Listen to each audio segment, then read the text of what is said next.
Ahora vamos a compartir parte de lo que decía para los especiales de Canal Pro el economista Manuel Ferreira en relación a esta situación que tiene que ver con la pandemia, situación actual del sistema de salud, del sector público y privado. Y en primer término habla de las nuevas restricciones y cómo esto afecta y repercute en el desenvolvimiento de nuestra economía, cómo puede llegar a afectar a largo plazo de continuar esta situación. Escuchemos lo que decía Manuel Ferreira.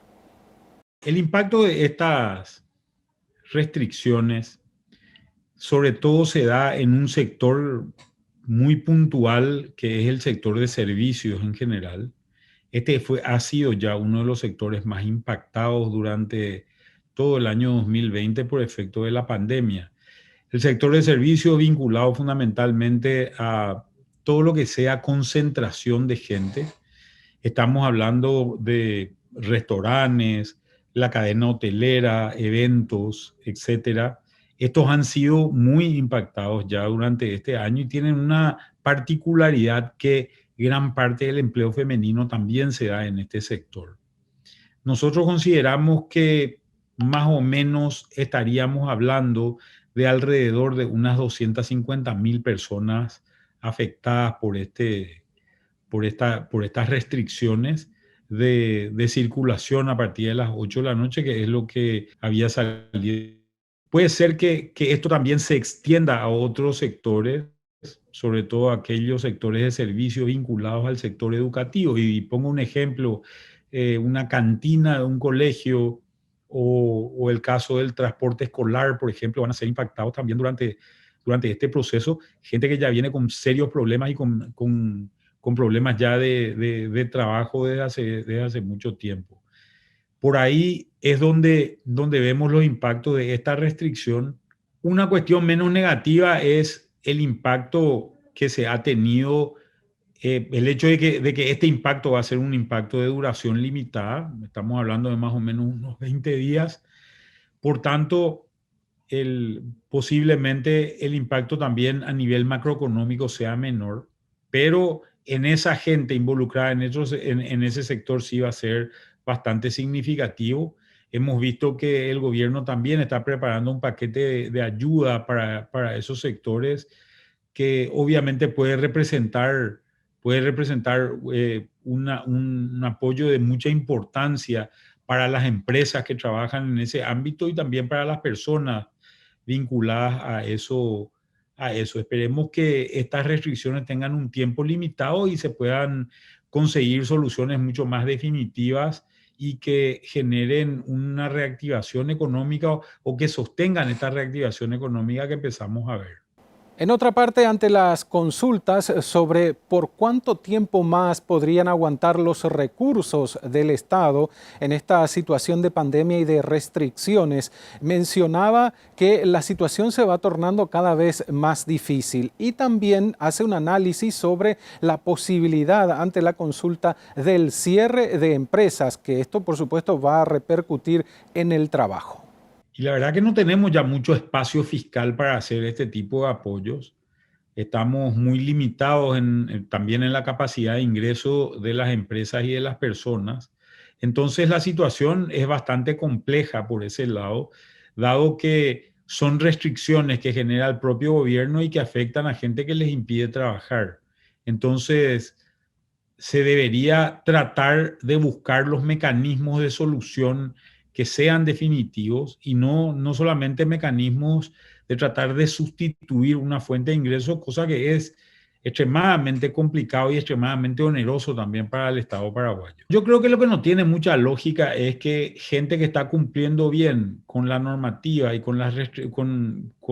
digamos, los cuidados que se necesitan en el caso de esta pandemia estén sufriendo este tipo de cosas. Por ejemplo, el caso del sector de restaurantes, que han venido cumpliendo con el tema del lavado de manos, mantenimiento del tapaboca, incluso han tomado medidas que van más allá de las exigidas por el sector público.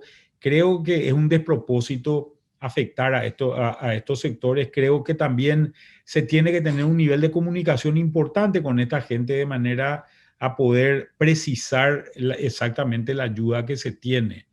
Me parece que hay otros sectores que sí están mucho más complicados.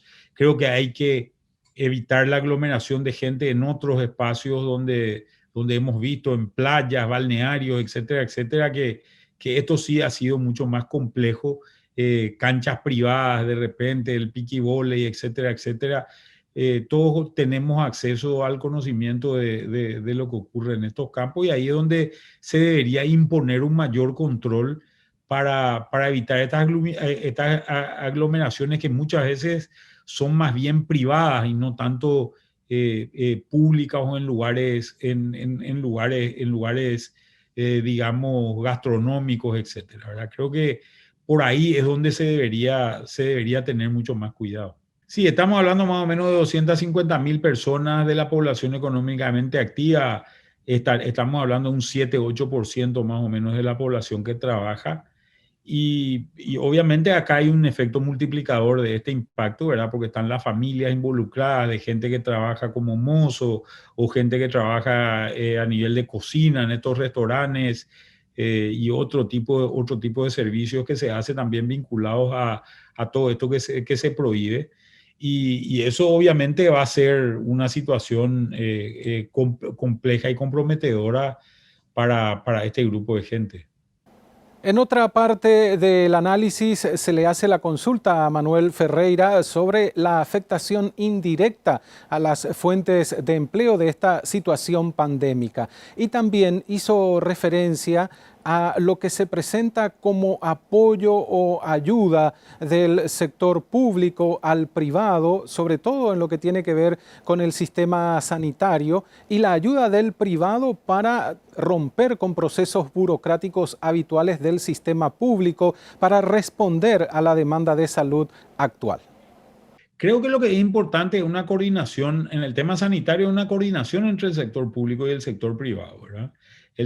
Acá se necesitan de varias cosas. Una de las cosas que se necesitan es de la gestión y de los contactos que tiene el sector privado y deben trabajar muy unidos al sector público, que es el que da asistencia a gran parte de la población para evitar estas carencias de medicamentos. Este es el momento de trabajar todos juntos. Creo que por ahí debe venir la solución en este momento.